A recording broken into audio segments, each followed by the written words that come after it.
Hello, everyone. Welcome to another episode of New to Weeaboo. This is number 87 for the week of December 14th, 2022. I am Nemesis, and I'm joined by Alcatraz here. Hey. Yes, we've both been, of course, keeping up with anime. Yep, I'm actually keeping up with at least two of them this time. I've been keeping up, Bochi, Chainsaw Man. that episode. Pop Team Epic, Spy Family, and Akiba Maid War. Yeah, I've just been able to keep up with the Chainsaw Man Bochi. The thing was, all three of those come out all in one day, and then the other two come out on different days during the week. But yeah, it's just a lot of stuff going on there. But let's see, in news, there was a trailer for, what was that called again? I forgot. Onimai? Onimai, yeah. I want to remember the full name, though. Onimai, I'm Now Your Sister. That one, yeah. That one, the trailer came out, and that's coming out in January 5th, apparently. Yep. And also, Love Live stuff, actually, a couple things popped up. One I actually should have talked about last time, but I didn't notice in time, which is they announced Nijion, the spin-off, the little chibi-style spin-off that's coming in, this coming January. And they also confirmed that the current Setsuna Yuki voice actress will still be reprising a role in that, so because she's already recorded that. And also they announced an OVA for the Nijigaseki anime will be coming out next year as well. Because they teased it with, I guess, a Yumu coming back from England. They announced those things. And they also, recently, in the last few days, they revealed some stuff about the School Idol musical thing, which is apparently supposedly, I'm understanding, the VTuber thing. They also, a song has been released as well. They just straight up released it. So that's currently coming in April, I believe. Revealed some characters, designs, and whatnot, and they've already advertising that crazy in the games. Or at least one of the games. The other game doesn't seem to care. So that's a thing. Right. Yeah, that's all Love Live, and that's all I got for now. For now, there will always be more Love Live. Always. You cannot escape it. Never. Anyway, yeah, we're here to talk about Hibike Euphonium or Sound Euphonium, depending on who you pay attention to, because it's weird. Yeah. It's listed as Sound Euphonium on Crunchyroll. It says Sound Euphonium straight up on the title, but everyone listed that Hibike Euphonium. Yep. So trying to think of how to want to structure this one. So before we get too much into it, I just want to. My general opinion is, I love this anime, but I hate this anime. Yeah. Overall, it's really good. It's very well done. I really love it, but there's one really major point that's just really frustrating. It's not bad, but it's frustrating the direction that they went with it, to say the least. Yeah. But other than that, it's very enjoyable, and yeah, it's good. Yeah. So getting into the details, basically this is mostly about Kimiko Omae, who is a middle schooler moving on to high school at least in the beginning of it, and she's in concert band. And she's plays euphonium, and she kind of is, at the beginning, she's in middle school, she's like, hey, yeah, we won gold, but we didn't get through to the next stage of the competition. And she's like, oh, well, that's that. And it's and then girl next to her is crying about it and everything. And it's and she actually asked her, did you expect us to actually make it to nationals? And then the other girl gets furious. Mm-hmm. Found out that said girl is named Reina Kosaka, who's a trumpet player and quite a talented one. Indeed. And they established quite the friendship over the course of the series. Because, there's 2 seasons of it so far, plus a spin-off movie, plus a movie. With an OVA and an OVA coming out this coming year, 2023, way. And season 3 coming out in 2024. Yeah.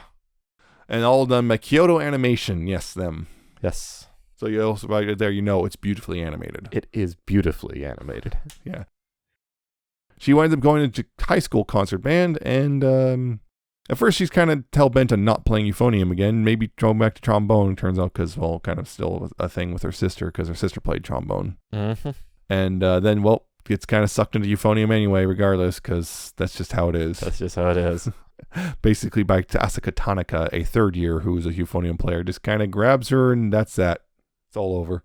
Oh, wait, you play euphonium? Guess what? You can't leave now. So anyway, one of the big things was also when she first came, the band is like, oh yeah, welcome everyone, we're going to play for you. And she's like, they're awful. They're awful.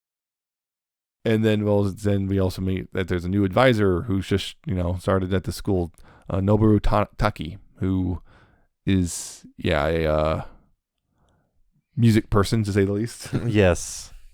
And he's here, musically inclined. and he casts them the band, if they want to just kind of have fun, or do they want to go for nationals? And they decide to go for nationals, and that means a lot of work. And that's basically the entire anime. The overarching thing is the band trying to go for this national competition. And of course, there's a whole bunch of interpersonal drama and whatnot along the way because it's a high school band. Like this, Kimiko makes a couple friends like Hazuki Kato and, Sapphire Kawashima, aka Midori. And there's also the trombone player, Shuichi Sakamoto, who you'll... Yeah. Yeah, so there's them. There's Natsuki Nakagawa, who's a second-year euphonium player. There's Yuko Yoshikawa, who's a second-year trumpet player who very much admires a third-year named Kaori Nakaseko. So on and so forth. Lots of members of this band because it's a concert band. Yeah. Some of them named, some of them not. Some of them just kind of in the background. A lot of them kind of might be there for a while and important, and then they kind of get shoved in the background quietly while we focus on these other characters. But yeah, Kimiko, Reina, and Asuka are, and Taki to a degree as well, are all very much the center of it all. It's funny, some listings have Asuka as just a supporting character. It's she's pretty important though. Like we have in season Asuka, 2. My anime list lists Asuka as supporting and Midori is a main character. It's like Asuka sees way more screen time. Yeah, well, that's kind of a thing. One big thing is when you watch this, I think there's going to be two different reactions depending on if you yourself were in concert high school band or are familiar with it in general. I was in concert band through middle school and high school, so a total of 7 years for me in that. Yeah, which is a lot of time. Yeah, I have tangential experience with it only. Yep. Because my brother was in band. Mm-hmm. And what's interesting is there's one that's kind of expected, but also really impressive what their attention to detail to instruments. Mm-hmm. There's a lot of attention to detail to the point I would not be surprised if even the fingerings and stuff are accurate to what's being played. Yeah, I wasn't able to a lot of that, but yeah, I wasn't able to judge that well, but I wouldn't be surprised either. That was one of the really big visual ones that caught my attention. Is impeccable detail and animation and drawing on those instruments. The people drawing it definitely knew instruments and knew what they were doing with them. Or at least studied them well enough enough or did some serious studying. That's one thing. The other thing about it, is culturally, this is a weird thing that actually struck me when I first watched this, because I actually watched this first shortly after season 2 came out, so before the movies were even out. I watched watched them both seasons, and then what really struck me was my experience with that in high school band and whatnot weirdly aligning with this anime, because I wasn't expecting that, because it's Japan, right? That means automatically culturally there's things that are going to be massively different. Mm-hmm. And yet so much of my experiences were like in high school band were kind of mirrored in some way in this anime, and that was kind of amazing to me in a way, because one of the things in high school band was we did competitions, and it's interesting to me how much of it is similar to what's in the anime. You kind of make the decision you're going to go for it, and then there's the thing they choose a piece, you choose a piece, they grade you, and you might be able to, if you do well enough, you go on to the next thing, which then you can go on to the next thing, and so on and so forth. And and on top of that, the actual experience of being in concert band is also somewhat similar. Granted, there's some differences just because, again, it is Japan versus US. But the whole, getting serious about it and everyone really coming together, and also just and even the interpersonal drama stuff sometimes even was sometimes similar. Just, people getting mad about things that, in the other sections or whatever, or someone, not feeling like someone in their section is not quite pulling their weight, and so on and so forth. So it's just kind of an interesting thing that in that regard, just how much of it just like, wow, this, because for me it's like a huge nostalgia trip, which is part of the reason why I like it so much, but I don't think it's the only reason, because I've seen people who weren't in high school band or whatever go talk about how amazing it is. So there is that. Yeah, I'm a little curious how much of the like Japanese school concert band they pulled from Western culture. Yeah, because they and that have done that might before. be because they tend. I mean, there is some things that they've pulled as well. I mean, they tend to like our holidays. So I'm wondering if some of the similarity is because maybe they are pulling from our That was style. one of my thoughts, for sure. Yeah, it would make sense if that was the case. The other one is maybe just musicians are like that. Some of it, yeah. I mean, yeah. Yeah, that was one of the things. It was like, I mean, even the thing with like, people trying out for instruments. I remember for me it was back in 6th grade, but it's like they do the thing where certain instruments are incredibly popular and they have to kind of get the kid to select another instrument instead because, well, we don't want 30 trumpets or whatever. Yeah, and it's always, there's a handful of instruments that everyone wants to play. It was basically trumpet and saxophone. Yep, those are the big flashy ones, and they compete for who gets to be the showiest. Yep, and it often actually came down to who got there first. Yeah. Which was sometimes nice. I remember that was the thing. I think I wanted to play saxophone. They pushed me to clarinet. And then I kind of went, kind of learned something there, and that's fine and all. But then I just moved over to trombone, and I kind of stayed there. Just kind of stayed there. Yeah. Or you get the cases where you show up, I play this instrument, and they go, that's not the kind of band we are. We don't have a place for that instrument. Yeah. That's actually, it's funny. That situation is sort of the reason I even exist. Because that's how my parents met. Right. My mom showed up to band in high school with a flute. And it's the same high school that you and I went to, but at the time it wasn't a concert band, it was a jazz band. And when we don't exactly have a place for a flute, here's a saxophone. Because the fingerings are the same for flutes and saxophones. So she's played the saxophone and sat down next to my dad. Oh, there you go. And yeah. That's one thing. So I remember that stuff was like, yeah. For me, that was actually beneficial because that meant I actually read treble clef and bass clef, which is very beneficial. It actually made it easy for me to transpose music, which is interesting. It's like, what are you doing? I'm playing this part. Why? Because I can. Because I can. I can read your part and I can play it. Anyway, that could be insulting. Oh, yeah. Play someone else's part on the wrong instrument and do it better. Oh, yeah. I think I did that once or twice. So that was the thing was just that part was, just seeing that part was nostalgic. And then, the band director, that for me is also the weird thing, coming into this and going from, this band is terrible to we have a director who cares enough to turn it all around for us and get us to care. And that was not necessarily a common thing, but that was for me also weird, just how much that reflected my personal experience, because I went from a band director who just was utter garbage in my first year of high school to in my second and third year, I had a band director who just cared and got us to care and really wanted us to be amazing. Mm-hmm. And so it's so it's the time is slightly different, I guess, kind of. It's because just the structure of Japanese high school, being only 3 years, but it's like going in there and like Kimiko noticing the band's terrible, and then there's an instructor comes in like, we're gonna go for gold at nationals, which means you got to be good. Yep. So it's just that weird thing, because we got whipped into shape essentially, because we were the band was kind of complacent, and I noticed there was it was a weird thing of like, I liked my band teacher, but a lot of people didn't, because he kind of forced them to work. Yep. Which is interesting here, because there's a plot point where one of the big things was before Kumiko showed up, there was a drama because a lot of the older kids just didn't really care, and there was the kids who did want to compete and whatnot, and it was kind of, nope, the ones who had seniority were the ones who didn't care, so the band just kind of was slacking. And it was the same sort of thing where you had a bunch of kids who just didn't want to try and others who did, and there's a lot of butting heads on that.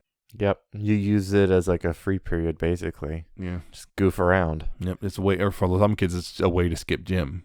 Yeah, that was the other one, because if marching band would give you gym credits. Yep. Essentially, yeah, that was a thing. So, yeah, that's all of that. So yeah, there's all that stuff, and so it's very nostalgic for me in a way. Just, and of course, even you get so far and you don't quite measure up. Yeah, all of that work, and it all comes to a single point, and it's, did you make it? Did you not? And well, I hate to say it, when you have that many people playing and you only get, 3 people that get to go up higher, Yeah. 3 chances groups. are you're not going to make it. Yeah. The other thing was, of course, balancing that with the other band stuff, because for us we had pep band and they don't have that here, but they have marching band, which we also had. But their timings are different because the school starts in April for Japan and here it starts in September. So for them, they start off the year with marching because that's when you do the parades and stuff, is spring and summer. For us, we didn't do it to the end of the year because different structuring, so it's kind of a different thing. But we did a lot of pep band stuff because you had the football games, the basketball games, and sometimes there was some stuff because football homecoming game. Guess what you're doing? You're doing the halftime performance, which means marching. Yep.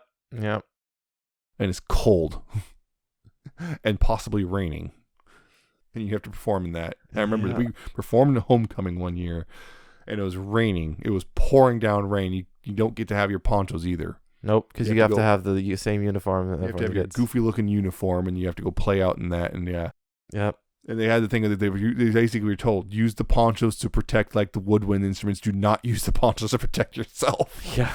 You will dry and recover. The wood instruments, that clarinet will not. But, and even the degree of like the whole, you're the underclassmen and you kind of have to measure up to the upperclassmen who are just playing better than you right now. Mm-hmm. And you have to catch up to them. And sometimes the awkward case of you have surpassed them. Yep. That is actually one really big point about this that comes up many, many times that I was a little surprised in the entire series. For a series that's ostensibly about just high schoolers playing in band and going to competition, it sure does not shy away from hitting some other pretty heavy topics. Mm-hmm.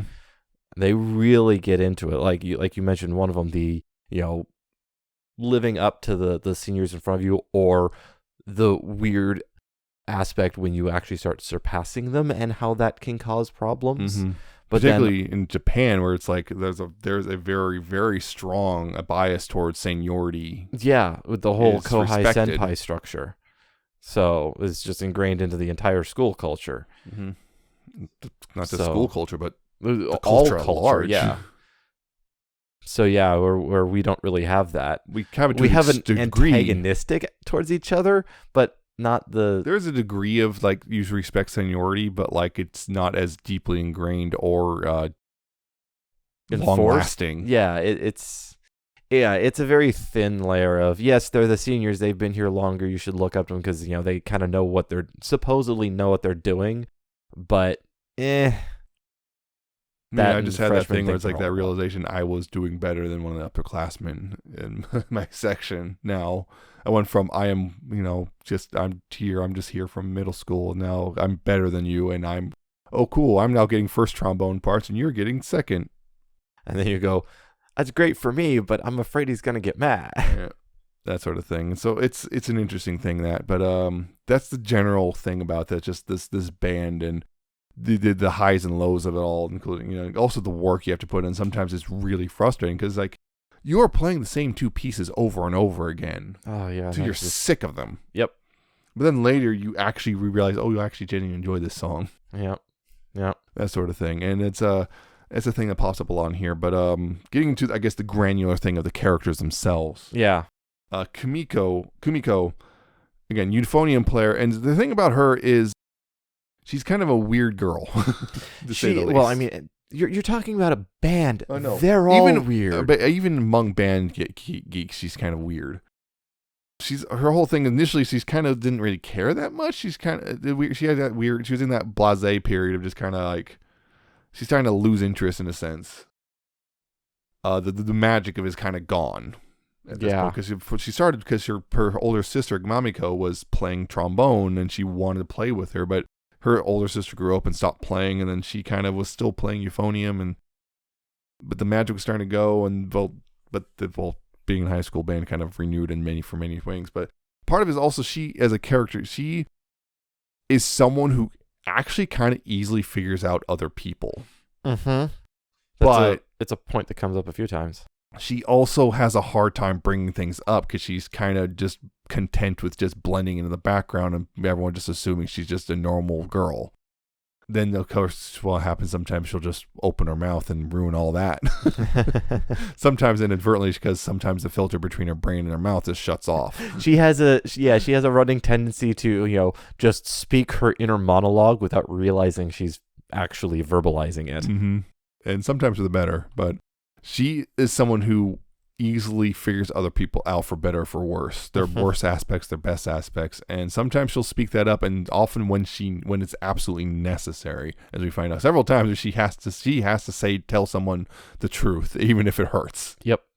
And as much as she does not want to be that person. Yeah, she makes for a very good spy.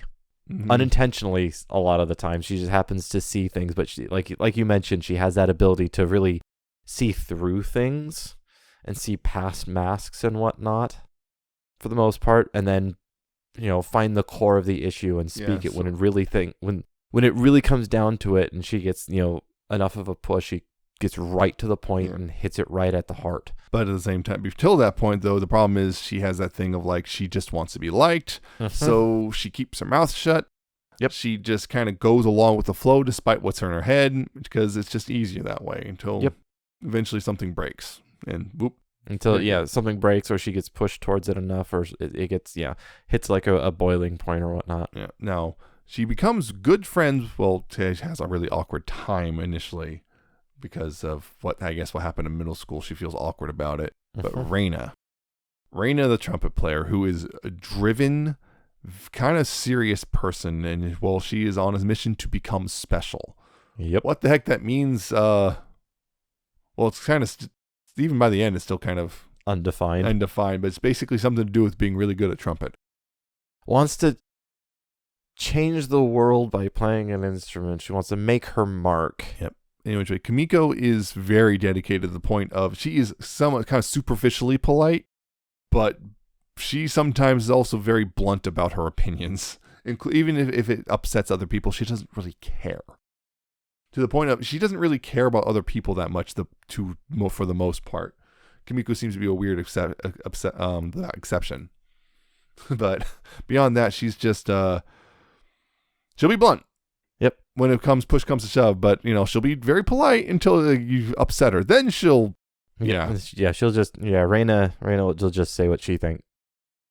And seniority does not matter to her. Nope. If she thinks she's better, and this was a major point in the first season, if she thinks she's better than you, she doesn't care if you're a senior. The thing was there's going to be a trumpet solo, and everyone just assumed it'd be Kaori, the third year, right? Because she's been here for a while, she's got seniority, and she's pretty good in her own right. And she's pretty good, and this is her last year, so. And, Raina's like, nah, I'm better. I'll prove it.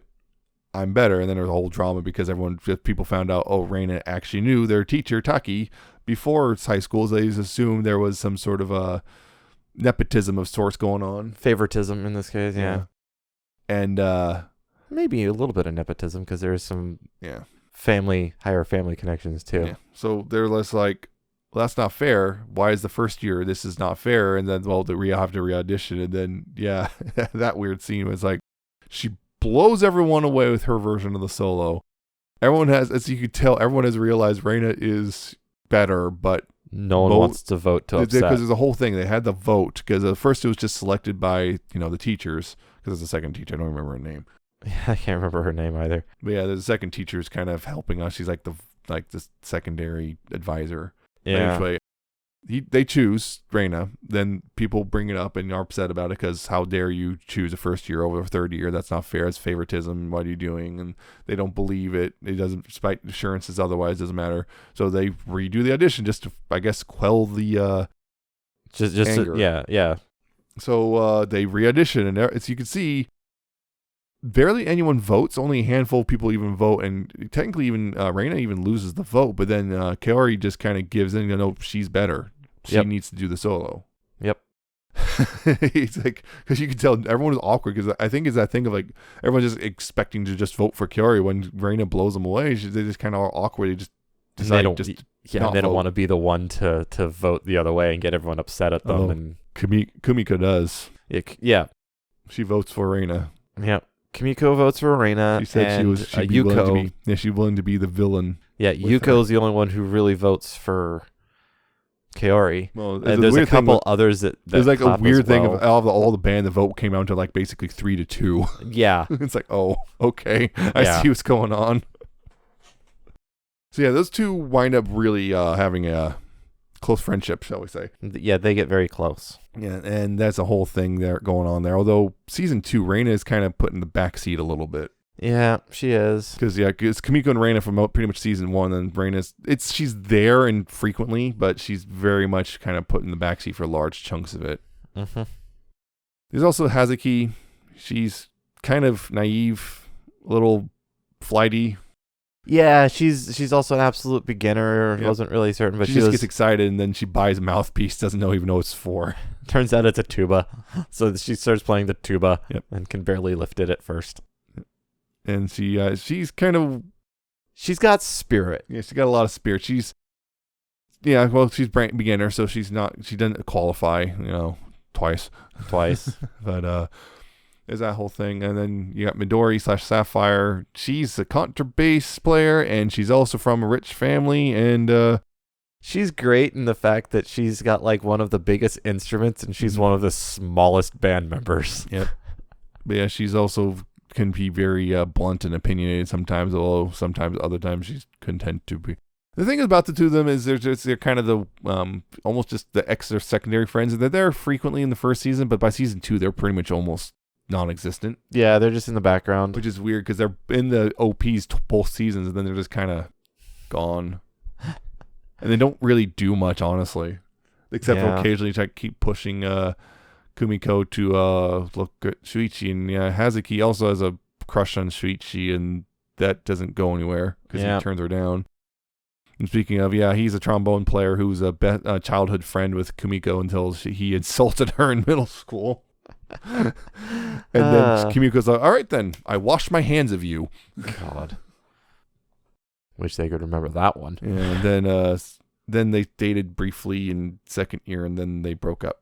Sort of, yeah. It's like taking a break. It's a thing. Don't worry about it. It's a thing.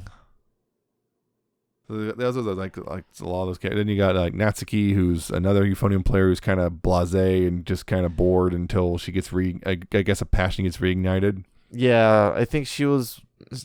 I'm trying to remember her position on the. She was one of the ones who kind of want to speak up but didn't back when there's a drama before Kumiko. Yeah, I like Natsuki though because once she gets better, once they get her started caring. Yeah, thank you.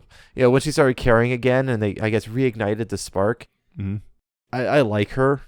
I like her attitude. It's just great. Yeah, and oh boy, Asuka. Asuka is an enigma quite intentionally. She keeps people kind of emotionally distant from her.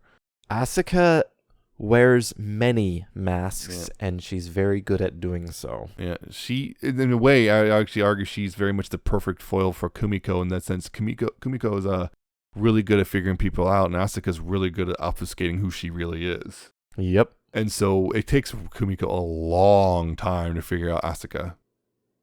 And when she finally does, even then, Asuka's still trying to play games with her. Mm-hmm. And until Kumiko just cuts through all the BS and gets through to her. Yep.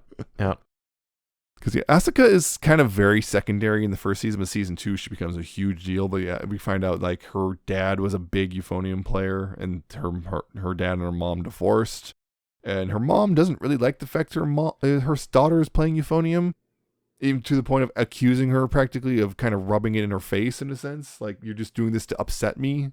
Which is like, that's kind of self-centered, and it's like, I get it. The idea upsets you because you broke up with this guy. We don't know the exact details of why they broke up. But, they never explain that. And divorce and everything, but like, it's clear it was not a pleasant divorce. Yeah.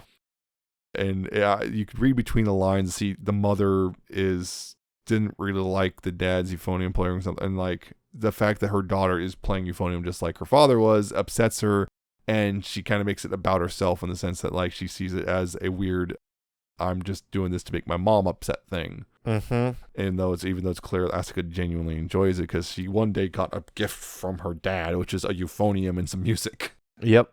And she enjoyed playing it, and she was just natural. And I said, yeah. And she's really good at it. And part of it was she had to make a deal with her mom that she gets to stay in concert band as long as she keeps her grade up. And she graduated valedictorian, so she clearly succeeded at that. Yep. But yeah, she's weird, and she again, she's like I said, she's emotionally distant from people. Often I would say also she uses physical affection to keep that emotional distance. Yeah, it's part of way. her mask, I guess. Yeah, How she presents herself. yeah, she's playful and teases and like, oh, are you coming to me for a romance advice or confess to me or whatever? She does that a lot. It helps to put people on the other foot when you do that. It gives you it gives you the upper hand. Yep, and then she can then easily slip away and. Yep, you can push the conversations the way you want to if you can get the upper hand like that. Mm-hmm. So. And partway in season 2 also focuses on Mizori and Nozomi and their friendship and whatnot. They were close in middle school, and then Nozomi quit the band, and she's desperately trying to get back in now. And, well, Asuka was against it, which is one of those things Asuka be infuriating, honestly. Yeah. Asuka, and she later admits, Asuka very much admits that the reason she was against Nozomi rejoining is she was just being selfish because she found out her dad was one of the judges for nationals, and she just wanted is the come hell or high water, I'm going to play for my dad, who I haven't seen at that point like 16 years. And she saw Nozomi as a threat, so she was like, no, you don't get to rejoin Pan. Yep. And Nozomi wanted to rejoin because part of Nozomi quit because that whole drama with the upperclassmen being lazy and stuff, and she quit out of frustration. And Mizori just kind of was along for the ride initially because Nozomi just suggested, hey, join band with me. And then she just kept playing, didn't know what else to do, and Nozomi and her have a weird, complicated relationship. I think it's really beautifully presented in Liz and the Bluebird, the spin-off movie. Mm-hmm. I would almost say the first half of season 2 kind of glosses over a lot of stuff, but still does some things with it. But then Liz and the Bluebird really gets in the nitty gritty of their relationship, and through using the metaphor of the song Liz and the Bluebird, and all that stuff about basically learning to let things go and all that stuff, and what it means to truly love someone. What it means to truly love someone and being able to let them go and not cage them and so on and so forth. And then of course if you truly love someone, you do what's best for them, not what's best for you. It's really well done, and because Mizori is very quiet and shy and awkward, and Nozomi's kind of I can be friends with everyone. Yep, and it was Nozomi that brought Mizori into things and connected with her, and then Mizori felt betrayed when she just quit without even telling her, and and they kind of somewhat repaired their relationship, although it was still a little shaky as of Liz and the Bluebird, but they really repaired their relationship, because that was the one thing, was that that it's kind of clear their relationship was very much on dangerously getting into codependency. Yes it was, because they were both willing to just kind of sacrifice their happiness to just go to college with the same college the other one was going, and then they're realizing having kind of realizations, and it was the whole thing. It was really good. It is. Liz and the Bluebird was very good, and animated differently too. Very different, intentionally different art style and everything. Yep, but it was very pretty. Later on in the movie, the Sound Euphonium movie, which was called Our Promise: A Brand New Day, which is when Kumiko is now in second year and all that stuff. They also introduced some new first years like Kanade, who kind of... Oh boy, Kanade.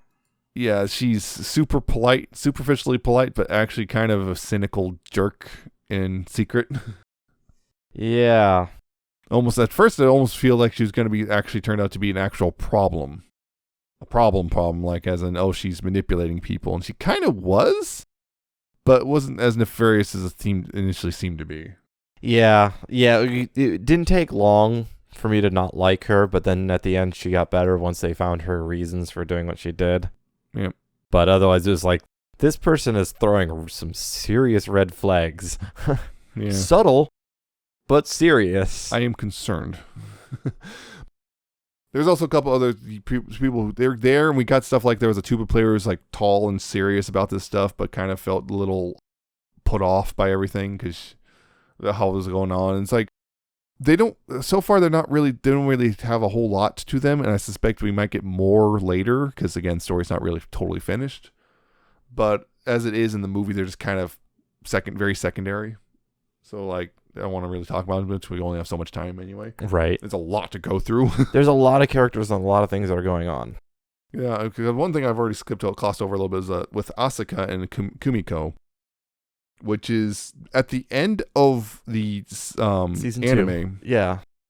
Okay, Asuka graduates because she's 30, and after they, go to nationals and don't win, they get bronze. We get bronze in nationals after getting gold everywhere else. Mm-hmm. Getting gold, gold and moving on to multiple times to get to nationals and get bronze. Like, ouch. But Asuka, Kumiko and Asuka kind of have at this point developed a much closer relationship than they had. But at the end there, Kumiko even admits that she actually kind of hated Asuka. But she also straight up tells Asuka she loves her. Yep. And there's a whole thing there, but yeah, it's basically they also established throughout Kumiko and Mamiko, her older sister, there's a weird thing going on. Mamiko gave up a lot of what she wanted to do for the sake of being the good older sister. Yep. And even telling Kumiko to, don't do any, don't have regrets. Whatever you do, don't have any regrets. And she's seeing in Kumiko, it kind of ties into Kumiko what she's seeing with Asuka. Asuka's mother is basically more or less pushed Asuka into giving up on concert band finally, I guess. And Kumiko's seeing this, and she's seeing the parallels, and she's really trying to get Asuka to come back, and she succeeds eventually. But yeah, it's just, that's the thing, is like that whole thing, it's like it's pretty clear the parallels are there. Like Kumiko kind of sees Asuka as an older sister. They pretty clearly established that with the way they paced it and told the stories by switching between the two. There's even a bit where Asuka says like an exact same line that Mamiko did. Yep. So, the whole thing. That whole series of episodes are like, let's focus on Kumiko and her sister and that family drama. Now let's look at Asuka and go through some. Now let's go back to the sister. Now let's go back to Asuka. It's like, okay, yeah, they're definitely drawing parallels here. Mm-hmm. And Asuka even gives Kumiko her book, which it's the piece that's made for Euphonium called Sound Euphonium. Hey! Title drop. Yeah.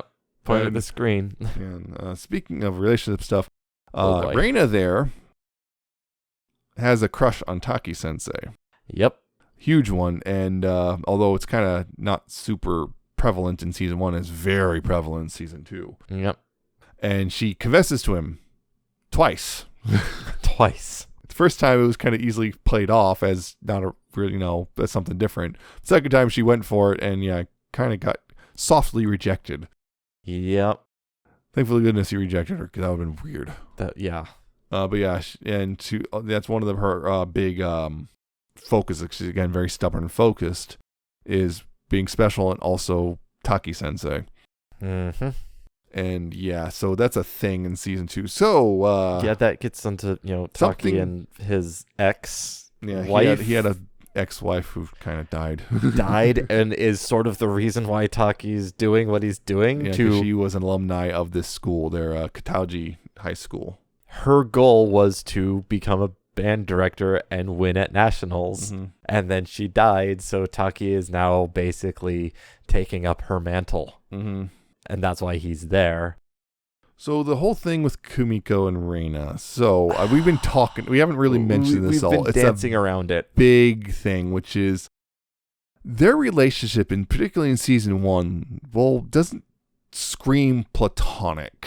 Exactly.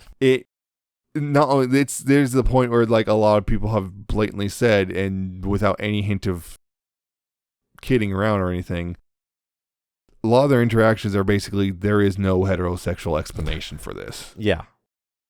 And season 1, they are flirting and everything, and their relationship has such a romantic vibe to it that's like it seems so obvious. A lot of people jumped on this. Oh my god, are we actually gonna get real Yuri romance in an anime? And a lot of people went, who knew about the light novel went, you might want to slow your roll there. Oh.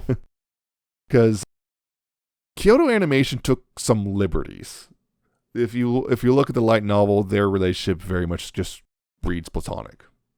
So you can't really blame the light novel in this. Kyoto Animation took some extreme liberties with season 1, and then season 2 decided to go back to being more faithful to the original. Yeah, which is why suddenly Rain is all of a sudden going full blown. Have I mentioned I'm heterosexual today? Yes.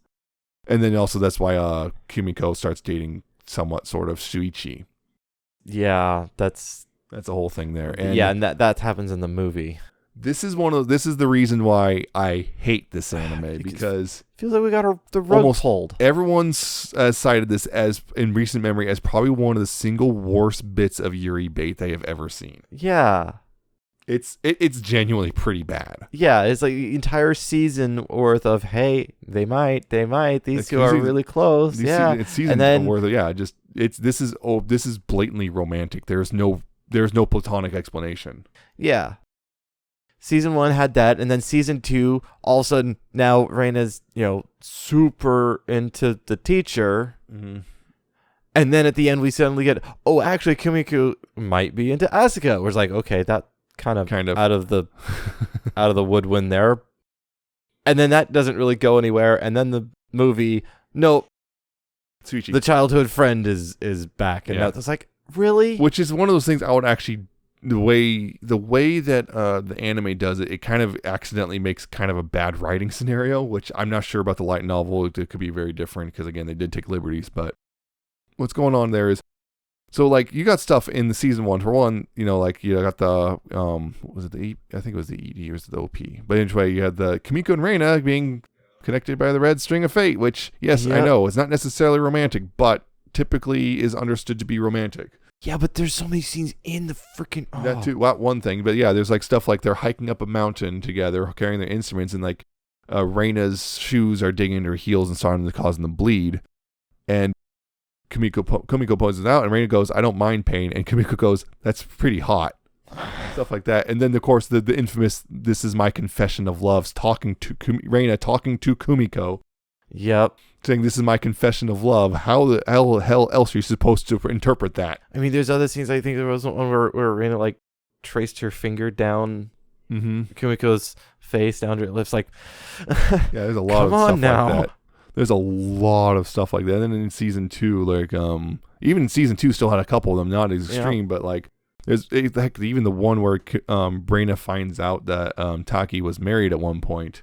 There's a scene where Reina gets right in Kumiko's face. Mm-hmm. And it's like, that was one I actually posted. I was screaming in rage because I went right. Yep. I knew it was coming and I got mad all over again. And I'm like asking myself, why am I torturing myself with knowing full well it's coming? Congratulations. You played yourself. And so there's just stuff like that. And on top of that, Kumiko's interaction with Shuichi border on pretty much she barely tolerates his existence. Yeah. Like she'll see him go, "Ugh." Yeah, like, exactly. Make that noise. And your demeanor completely changes. Yeah. And that's the thing is like one of the things like Hazuki and like Midori keep pushing Kumiko towards Shuichi and she keeps going, no, why? I don't want. I remember this when the series ended, people were like hopeful because she did not get to get, people who knew about the light novel thought maybe this would be the end, didn't know a movie was coming yet because the movie didn't come out for a while afterwards. People were kind of hopeful that did they go ahead and make that change of just keeping her single? Because at that point, people knew at that point in the movie she kind of ran to Shuichi, and I think that's in which it's like which would be kind of it's like she spent all this time barely tolerating the guy, and now suddenly she's dating him. Yep. I'm gonna say this right now. It is my headcanon. This is all comp het, and you can take that from my cold dead fingers. If you don't know what comp het is, that is compulsory heterosexuality. Someone said you had to do this. Not necessarily someone said, but you feel pressured in general to behave in a very heterosexual manner for either big family directly or indirectly, or just society at large. Because like you don't really, in some cases, you don't really know what else to do, or you just simply haven't figured yourself out. You're supposed to, right? But that's what everyone does. That's what I would you're very much to. argue that Kumiko's relationship, Shuichi and stuff, is very comp het. Yeah, like I would very much argue that. Granted, a lot of people disagree, but yeah, anyone who's been listening to this podcast for a while probably knows that I tend to root for the childhood friend. yeah, not this time. Not Oh, this boy, you were time. just disgusted every single time. You're like, go away, Shuichi. It's like, go away. Oh, like, oh, it's 2016 again, because that was the fan base's general reaction. Go away, Shuichi. Yeah. Really, people kind of mellowed on him and said, okay, it's like, yeah, he's a problem, but like, it's not his fault. He's actually generally as a character, he's not that bad. Yeah, he's not a bad dude. Like, you can't really blame him for having a crush on a girl. No. But like, Still though, go away. No. What probably would have been a better way to take it is, childhood friend to basically, surrogate brother. Yeah, but that's not what we got. But that's not not how what the we original got. story went. I know. It's very frustrating. So yeah, I would say very much in anime form at least, Kumiko is just very much this is compet. Like she's doing this because she was pressured really hard into dating Shuichi, and she finally gives in. But then, he tries to kiss her, and she just hits him with an umbrella. So Yep, it's one of those. It's maybe copium, but shut up. it is copium, but yeah, I'll accept it. I got my fanfics. Yeah, on Reina's end, you could also possibly argue a little bit compet, but a different version of it. A little bit different, In yeah. the sense that like she admires Taki and doesn't understand what those feelings are, which has happened. It's a real not thing. an uncommon trope either. Trope, no, yeah, but also it's a real thing that does happen. Where That's again, kind of why it's a common trope. Because of compet, girl goes, oh yeah, I really like this guy. I must have been in love with him, right? Why do I feel gross every single time he kisses me? That sort of thing. Yeah, but it But I'm a also cheerleader. ties into the unfortunately not rare trope of, having hots for your teacher. That's weird. Don't do it. Yeah, But it does happen. well, hot for teacher. Well, it's A not hot uncommon for a teenager to have a crush on a teacher. Yeah, or it's whatever. not uncommon. It's normal, but what's not normal is the teacher reciprocates. That's bad. That's bad. Let's go beat the crap out of the teacher right there. Yeah, that's bad. Which he doesn't. Again, he rejects her pretty Yeah, Taki's softly, but Taki is a firmly. good character and doesn't do anything bad. usually, yeah. So Reina then I guess doesn't know what else to do. So what am I supposed to do now? Well, I mean, you have this other friend. Yeah, it's many fanfics kind of, fix it. Fix it. Yes, those Gotta kind of fix it. fanfics. Including ones like years later, Reina goes, oh my god, I was an idiot. We've got to find fun ones where it's like, years later where it's like, Kumiko's like, you missed your chance. I moved on. Oh, one of those. Which has also led this one of the things was like, with that thing with Asuka, people desperately latching on, ignoring all the blatant, this is a sister thing and latching on, please. Also, it came out of nowhere. It's like, yeah, it came out of nowhere, but it's better than going the other way. Yeah, it was I'd just rather this accept desperate Asuka latching than onto it. Shuichi. Even some people kind of desperately latching onto the, Kanade.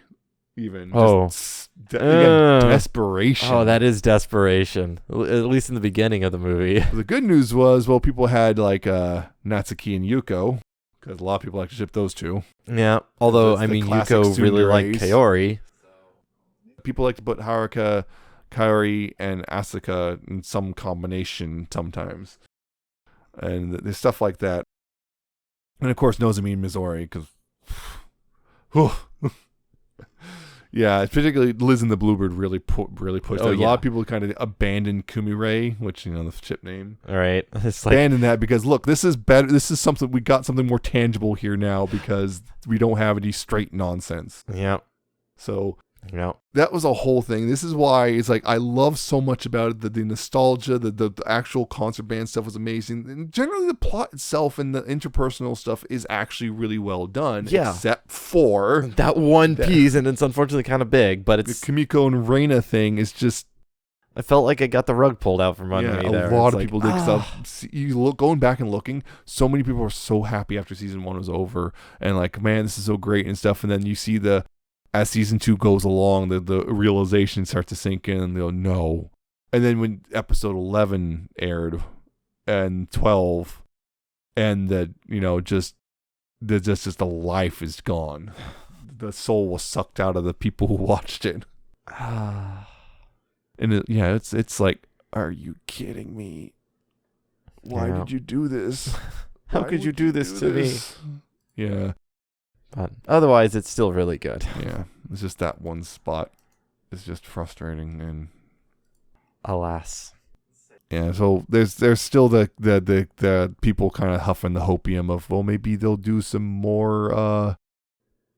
Let's say they'll kind of drift away from the original a little bit again for the rest of it. Take liberties again. Give us back Take some more liberties, Please. and maybe in the end, because people kind of latched on to, well, Kumiko did break up with Shuichi essentially.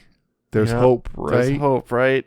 Please. I don't know. This might be potential spoilers, but I heard something along the lines, no, Kumiko and Shuichi do not get back together in the light novel. So it's one of those, there's hope. There's hope. Never let go of that. So, yeah. I think kind of I got my, yeah. I think we hit all the main. The 6 really years of that was built up in me. 10,000 years.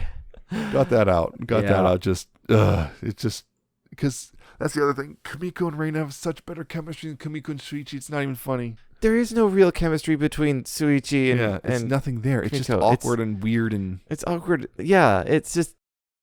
I mean, there could be if they were to establish more, but they never did. They just kind of happened, and then it's like Kumiko just goes from gross, get away to okay, yeah, sure, I'll give you a shot, I guess. Yeah, you're pretty cool. Yeah, it's just like, no. Anyway, I'll still be watching the OVA in season 3, but man.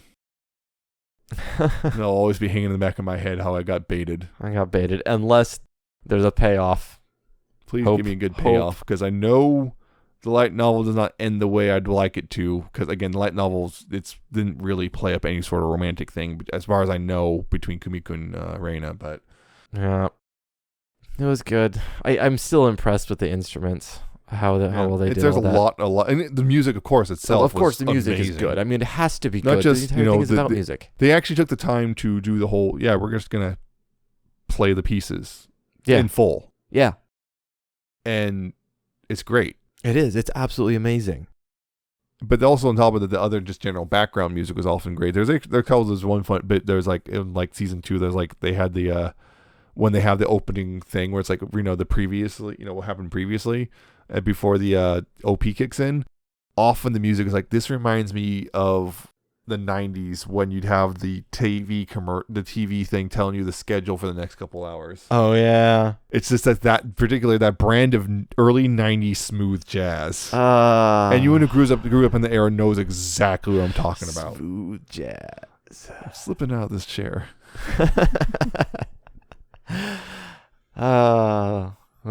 That very specific vibe of just, this is coming up next. Yep. Yep. It did have that vibe. It was just funny to me. It's like, it's not bad, but it's just funny. Yep. But yeah, so generally, yes, still worth checking out. But don't be there if you're gonna do not get invested. Trust me on this. Do not get invested in Kumiko and Reina. You will not. It will hurt. It will hurt. It will hurt so much. It will let you down. It will desert you. Yeah. But if you want to watch a fun anime about a high school band, this is definitely a fantastic one. Yeah, I was a little worried that it would, ignite some sort of like, I should play an instrument, but this one didn't. Yeah. I've been sitting there thinking, maybe I should pull my trombone out again. Yeah, it's just over there. In fact, it's not too far away. Yeah, but I don't know.